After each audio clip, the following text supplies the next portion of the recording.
새벽기도에 나오신 믿음의 성도님들을 주님의 이름으로 환영합니다. 이 시간 마음 모아 샘물의 기도를 하나님께 드립니다. 먼저 주님의 은혜를 구합니다. 하나님이여, 주의 인자를 따라 내게 은혜를 베푸시며 주의 많은 긍휼을 따라 내 죄악을 지워주소서. 아멘. 하나님 아버지, 오늘도 주님의 인자와 긍휼을 구합니다.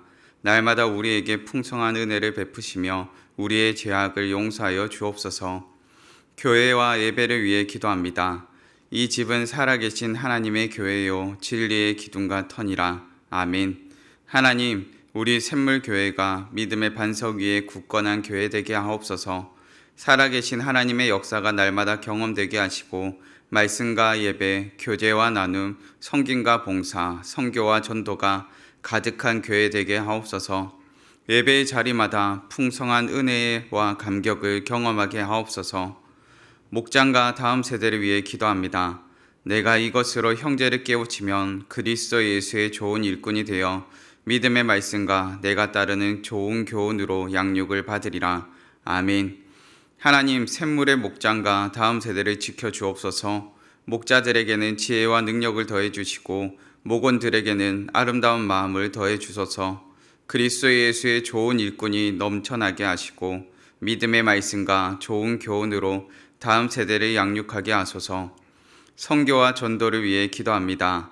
내가 복음을 위하여 모든 것을 행함은 복음에 참여하고자 함이라. 아멘. 하나님, 우리 안에 구원의 기쁨과 감격이 넘치게 하시고 자원하는 심령을 주옵소서.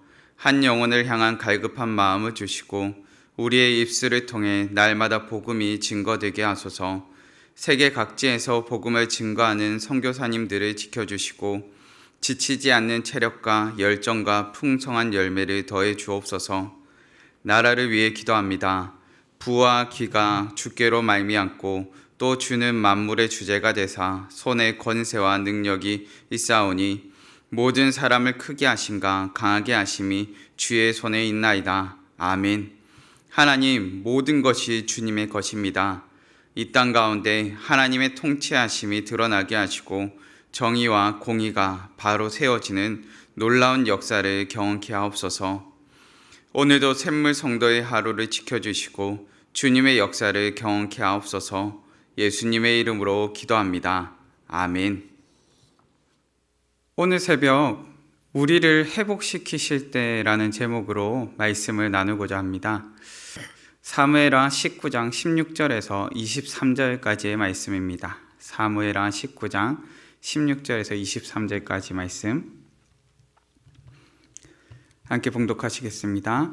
바후림에 있는 베냐민 사람 게라의 아들 시므이가 급히 유다 사람과 함께 다윗 왕을 맞으러 내려올 때에 베냐민 사람 1000명이 그와 함께하고 사울 집안의 종 시바도 그의 아들 15과 종 20명과 더불어 그와 함께하여 요단강을 밟고 건너 왕 앞으로 나아오니라.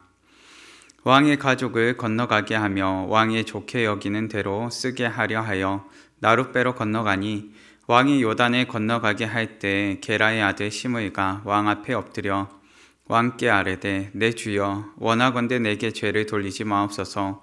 내 주 왕께서 예루살렘에서 나오시던 날에 종의 패역한 일을 기억하지 마시오며 왕의 마음에 두지 마옵소서. 왕의 종 내가 범죄한 줄 아옵기에 오늘 요셉의 온 족속 중 내가 먼저 내려와서 내 주 왕을 영접하나이다 하니 스루야의 아들 아비새가 대답하여 이르되 시므이가 여호와의 기름 부으신 자를 저주하였으니 그로 말미암아 죽어야 마땅하지 아니하니이까 하니라. 다윗이 이르되 스루야의 아들들아, 내가 너희와 무슨 상관이 있기에 너희가 오늘 나의 원수가 되느냐? 오늘 어찌하여 이스라엘 가운데에서 사람을 죽이겠느냐? 내가 오늘 이스라엘의 왕이 된 것을 내가 알지 못하리요 하고 함께 봉독하시겠습니다. 왕이 시므이에게 이르되 내가 죽지 아니하리라 하고 그에게 맹세하니라. 아멘. 오늘 새벽 우리를 회복시키실 때란 제목으로 말씀을 나누고자 합니다.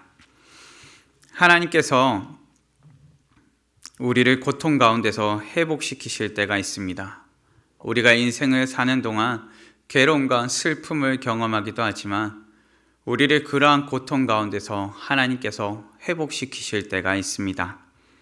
오늘 본문의 다윗이 그렇습니다. 아들 압살롬의 반란으로 피난길을 떠났던 다윗이 오늘 본문 말씀 가운데 다시금 왕으로서 귀한 길에 있음을 보게 됩니다. 반란을 일으켰던 아들 압살롬은 죽었고 백성들은 다윗이 왕으로서 다시금 돌아오기를 간절히 원했습니다. 하나님께서 다윗의 인생을 회복시켜 주신 것입니다. 고통의 때가 지나고 그 고통의 때를 지나 회복의 때를 허락하신 것입니다. 우리는 하나님께서 다윗을 회복시키시는 모습을 보면서 하나님께서 허락하시는 회복의 때가 어떠할지를 알기 원합니다. 우리가 고통 가운데 있을 때 하나님께서 우리를 어떻게 회복시키십니까? 그 첫째는 저주가 변하여 축복이 되게 하십니다. 본문의 19절과 20절 말씀입니다. 왕께 아뢰되 내 주여 원하건대 내게 죄를 돌리지 마옵소서. 내 주 왕께서 예루살렘에서 나오시던 날에 종의 패역한 일을 기억하지 마시오며 왕의 마음에 두지 마옵소서. 왕의 종 내가 범죄한 줄 아옵기에 오늘 요셉의 온 족속 중 내가 먼저 내려와서 내 주 왕을 영접하나이다 하니. 시므이는 사울의 친족으로 다윗이 피난길을 떠날 때 따라 나서며 저주를 퍼부었던 인물입니다. 다윗과 그의 부하들을 쫓아다니면서 그들을 향하여서 끊임없이 저주를 퍼부었던 인물, 그가 바로 시므이입니다. 그의 입술에는 저주가 가득하였고 그의 입술에는 다윗의 멸망을 조롱함이 가득하였습니다. 그런데 오늘의 본문 말씀을 살펴보고 있으면 시므이의 입술에 담긴 것이 저주가 아니라 축복임을 살펴보게 됩니다. 본문 말씀에 요셉의 온 족속 중 내가 먼저 내려와서 내 주 왕을 영접하나이다 라고 기록하고 있습니다. 산 비탈길을 쫓아가면서 저주하였던 자가 이제는 다급히 나와서 축복하는 자가 되어 있는 것입니다. 1000명을 이끌고 나루터까지 쫓아 달려나와 축복하는 자녀가 되어 있습니다. 이가 이처럼 1000명이 넘는 인원을 데리고 나온 것도 저주하기 위하거나 대적하기 위한 것이 아니라 축복하기 위함이요 영접하기 위함이었습니다. 하나님께서는 원수의 저주하는 입술을 변하여 축복하는 입술이 되게 하셨습니다. 하나님께서 우리를 회복시키실 때는 바로 저주가 변하여 축복이 되게 하시는 것입니다. 때로 우리의 인생길에서 끊임없이 나를 괴롭히는 사람을 마주하게 될 때가 있습니다. 나의 아픔을 기뻐하고 나의 슬픔을 조롱하며 나의 괴로움을 가지고 잔치를 벌이는 사람, 나의 아픔 가운데 수없는 비수를 꽂아대는 사람을 마주할 때가 있습니다. 그런데 하나님께서 회복시키실 때 그들의 입술을 막아주실 것입니다. 저주가 쏟아지던 그 입술 가운데서 축복이 쏟아져 나오게 하실 것입니다. 우리가 고통 가운데 있을 때 하나님께서 우리를 어떻게 회복시키십니까? 둘째로 괴로움의 날이 변하여 기쁨의 날이 되게 하십니다. 본문 22절 말씀입니다.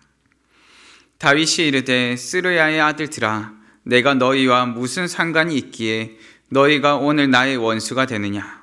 오늘 어찌하여 이스라엘 가운데에서 사람을 죽이겠느냐? 내가 오늘 이스라엘의 왕이 된 것을 알지 못하리요 하고. 아멘. 새 번역에서는 이런 날에 이스라엘에서 사람이 처형을 받아서야 되겠느냐 라고 표현합니다. 이런 날은 어떤 날입니까? 피난길에 있었던 괴로움의 날이 변하여서 왕으로서 기한하는 기쁨의 날입니다. 하나님께서 괴로움의 날이 변하여 기쁨의 날이 되게 하셨습니다. 하나님께서 우리와 함께 계셔서 모든 눈물을 닦아주시며 애통도 슬픔도 아픔도 지나고 기쁨이 넘치게 하실 것입니다. 절대 끝나지 않을 것 같은 고통의 시간이 지나고 괴로움의 시간이 지나고 너무 천천히 흘러가서 더 이상 버티기 힘들어서 부들부들 떨었던 그 시간이 지나고 난 다음에 하나님께서는 마침내 그 절망과 괴로움의 날이 변하여 기쁨의 날이 되게 하시는 것입니다. 바울은 우리가 당하고 있는 환난과 아픔과 고통에 대하여서 고린도후서 말씀 가운데 이와 같이 표현합니다. 잠시 받는 환난에 경한 것이라 표현합니다. 아픔의 때를 지속되는 아픔의 때라 말하지 않고 잠시 받는 환난에 경한 것이라 말합니다. 그리고 이어지는 기쁨과 감격의 날을 일컬어서 지극히 크고 영원한 날이라 말합니다. 하나님께서는 잠시 받는 괴로움의 날이 지나고 난 다음에 우리에게 주어지는 것이 무엇이냐? 바로 그것이 지극히 크고 영원한 날이라, 지극히 크고 영원한 기쁨의 날이라 말씀하시는 것입니다. 우리는 잠시 경험하는 괴로움의 날이 지났을 때 지극히 크고 영원한 기쁨의 날을 맞이하게 될 것입니다. 우리가 고통 가운데 있을 때 하나님께서 우리를 어떻게 회복시키십니까? 마지막 셋째로 우리의 원수조차 용서하게 하십니다. 본문의 23절 말씀입니다.